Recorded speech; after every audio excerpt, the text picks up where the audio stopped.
Simple interest for class 10 exercise 2 question number 22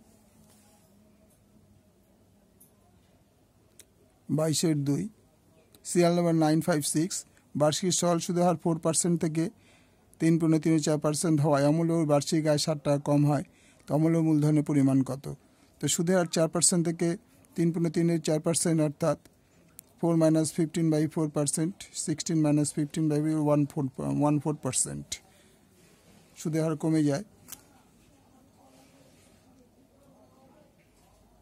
কমে 1/4 সুদের কমে এই অমূল্য বার্ষিক আয় 60 টাকা কম হয়, তাহলে সুদ 1/4 টাকা কম হয় 100 টাকায়, 1 টাকা কম হয় 100 × 4, 60 টাকা কম হয় 100 × 4 × 60 = 24,000 টাকায়।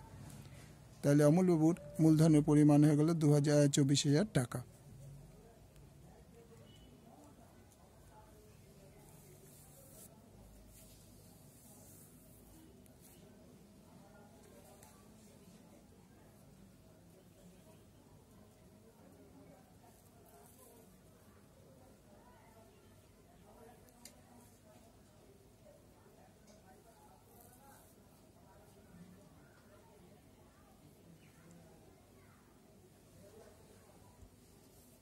ভালো লাগলে লাইক করবে, শেয়ার করবে, সাবস্ক্রাইব করবে।